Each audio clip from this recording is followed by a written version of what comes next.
When you ascend to higher levels of prayer and spiritual sensitivity, it becomes less about feeling and more about knowing.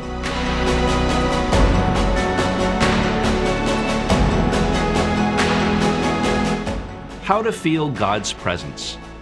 As a priest, I'm often asked this very question: Father, how do you feel God's presence? In this video, we'll examine that topic and explain a little bit more about how God manifests himself to us in our daily lives.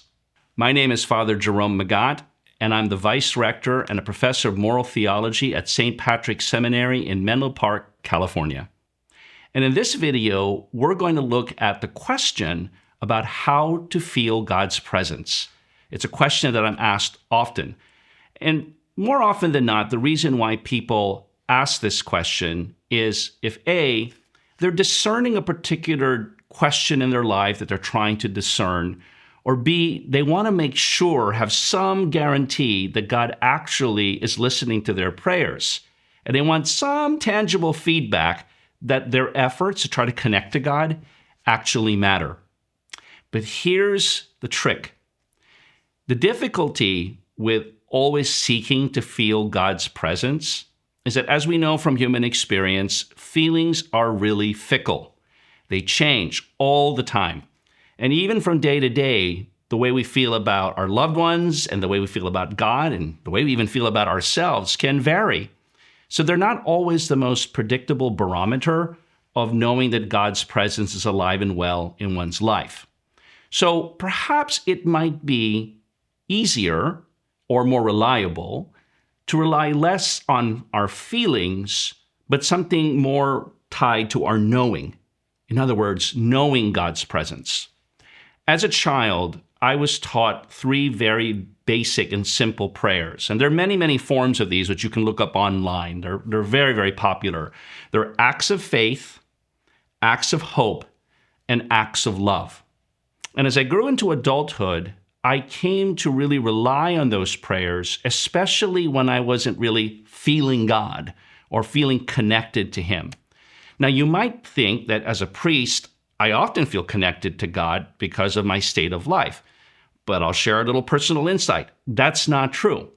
And I've always taken great consolation from the reality that as I've learned more and more about the saints of the church, all of the holiest saints in our tradition have all, without a doubt, gone through periods of their life where, even as they were praying intensely, they did not feel God's presence at all in their life. In fact, some of the great mystics of the church even entered into such spiritual doubt that some of them even doubted whether or not God even existed. Imagine that.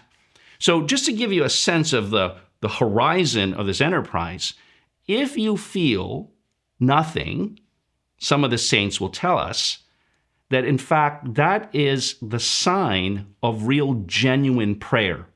Now, you might ask, how is that possible? Well, it goes something like this.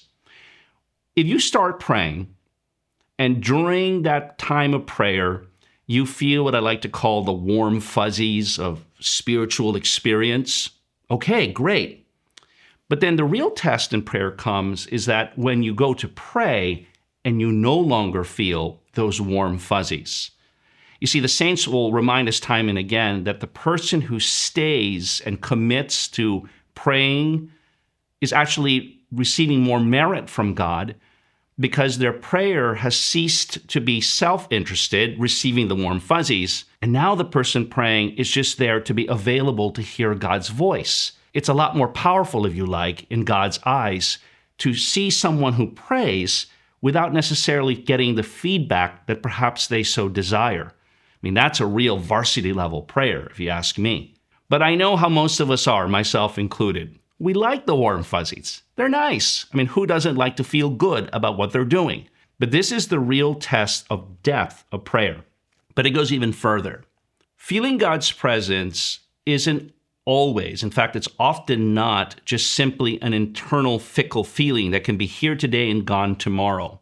I've found over the years that a much more reliable barometer of sensing God's presence is actually done in silence when you're able to reflect back on the different movements of God's Holy Spirit in your life and trying to interpret through those circumstances in your life, whether they even be good or bad, it doesn't matter, that God's working through those circumstances, through the people that he puts in our path, through some of the crosses that we're asked to endure, that he's using all of those different dynamics to shape and to form us, even if we don't feel anything at all.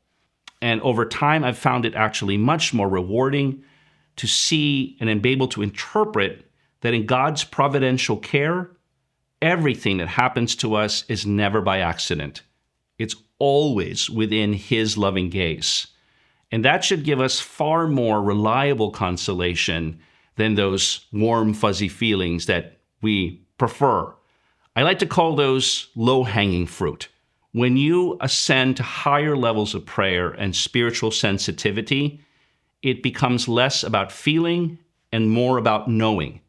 Not as a head trip, not as a mind game, but being able to recognize the movements of the Holy Spirit in your life, even sometimes weeks, months, or years after they've happened.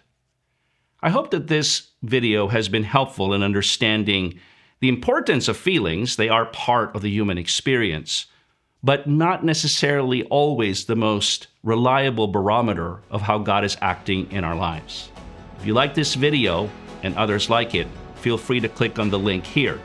Thanks for listening. We'll see you next time.